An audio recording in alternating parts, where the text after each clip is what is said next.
What's good, everybody? Welcome back to the Big Nate Review. It's your boy Big Nate, and today we have a dope-ass video as usual. Today we are going to be talking about my metaphysics and philosophy of science, and this is inspired by a sort of unlikely candidate, and that is that recently my girl has put me on to gardening. So I wanted to have some fun with this, so I built like a little almost mini kind of greenhouse. It's got the grow light, it's got the automatic water feeder, and as you can even see here, we even got some sprouts, and it is precisely these sprouts that really kind of got my gears going and got me thinking, like, it's gonna sound a little corny, but I'm being sincere when I say it. Like, you know, the fact of life, biological life, and you know, just seeing these little sprouts, the fact that they started from this tiny little seed, it really is something of a miracle. And we're gonna tie this into the philosophy, metaphysics of science. But first, I wanted to read just a really nice passage, I think, by Cicero, where basically in his old age, he's been getting into gardening, which he says is the recreation and satisfaction of my old age. My delight in the vine is insatiable. And here's the part that I really like. He says, in every product of earth, there is an inborn power.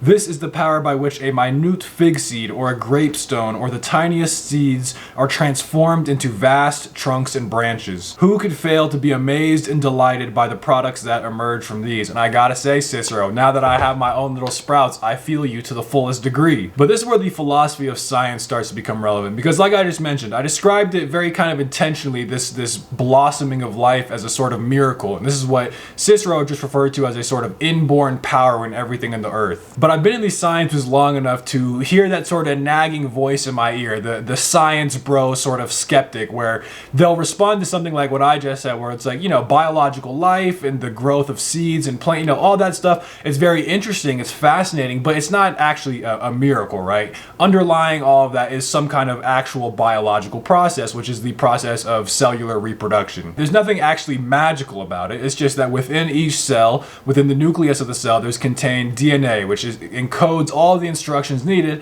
to make an exact copy of this next cell, right? And what happens is you get this whole proliferation of cells through the process of replication and then division, and eventually what happens is from that tiny little seed, you are able to get these, you know, massive trunks of trees, or even again, tiny little serrano sprouts. All of these things ultimately can be explained in terms of scientific processes, right? There's nothing miraculous, there's nothing magical taking place. Ultimately, it's all scientific. And I think this gets to the heart of my own metaphysics and philosophy of science, which is that as to the ultimate questions of creation and existence and life and, you know, all these different phenomena, ultimately these are things that cannot be explained by science itself. Science can be used to describe them and to enumerate all its many different rules, and of course science has tons of practical value, right? But as to the ultimate questions of existence, science is completely futile. With the example of the plant, for instance, you can tell me about cellular reproduction, you can tell me about DNA, but when I ask you, you know, what is that sort of invisible, mysterious force that ultimately compels the cell to divide, and which organizes the DNA into the double helix strands? What is it that underlies, what is the creative, fundamental force underlying all of those different things?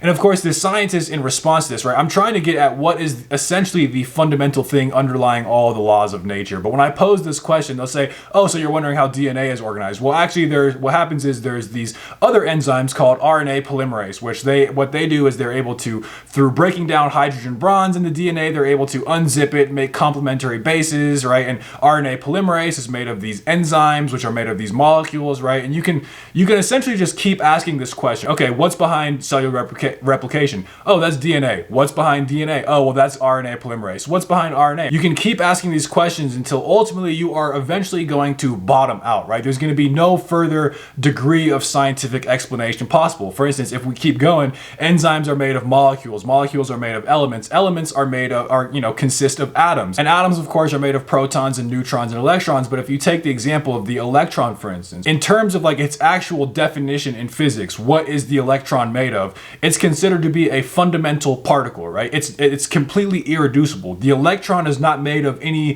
further component particle. The electron consists of nothing but itself, in a way. Again, we have essentially bottomed out in terms of scientific explanation. And a similar principle, I think, can be found, for instance, with just the creation of the universe, because you can talk about the Big Bang and the early formation of galaxies and, you know, all these different scientific phenomena. But as to the question of the creation of the universe itself, that ultimately will forever be a mystery. There's nothing there's no scientific explanation that can describe it, if anything, because the creation of the universe itself is a violation of the laws of physics. The laws of thermodynamics, for instance, which is like the absolute foundation of everything we know about physics, says that energy cannot be created or destroyed. It can only be transferred, right? It is a fundamental law that something cannot be created from nothing. Like if you accept that those are true, energy can be created, energy can be destroyed, something can be created from nothing. Everything we know, that's basically just ripping out the Jenga blocks of the foundation of science. Everything that we think we know would just come crumbling down, and yet, of course, the universe exists. Here we all are. Here it all is. This is what I mean by the fact that there are limits to what science ultimately can explain. And I wanted to read a passage from Anna Karenina here, where one of the characters, Levin,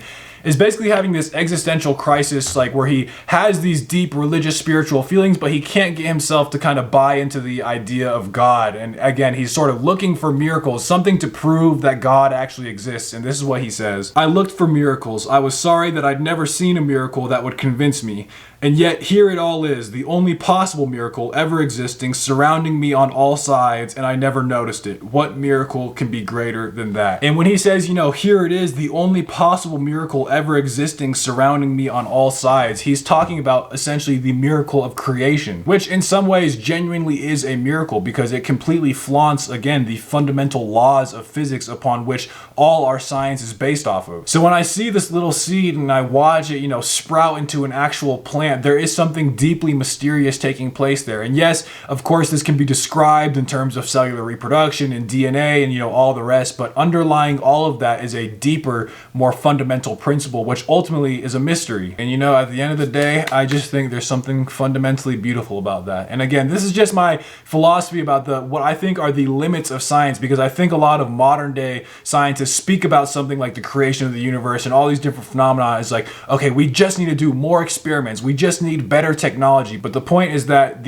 as to the ultimate questions of creation and existence, these cannot even in principle be explained by science because they exist on a totally different order of explanation. And I think all of this can be summed up with just the basic fact that eventually, no matter how far we take our science, eventually it will bottom out. For instance, with the electron, this is an irreducible fundamental particle, right? It exists, and yet there's no underlying component mechanism, right? It ultimately cannot be explained, the existence of the electron. The electron simply is. And I think that same principle applies to the creation of the universe, and it's that gap between what science is ultimately capable of explaining and yet the ultimate mystery of the universe. It's that gap therein, I think, which is kind of at the heart of what I consider to be my metaphysics and philosophy of science. Is that a little dramatic coming from the fact that I just started gardening and got a couple sprouts? You know what, it may be, but nevertheless, I wanted to talk about it with the Big Nate review. So I will keep you guys posted on the progress of the serrano and the mint plants. But in the meantime, you guys already know, smash that subscribe, follow me on Instagram at Big Nate's Book Reviews, leave a comment, let's have a little discussion here. And thank you guys so much for watching the Big Nate review.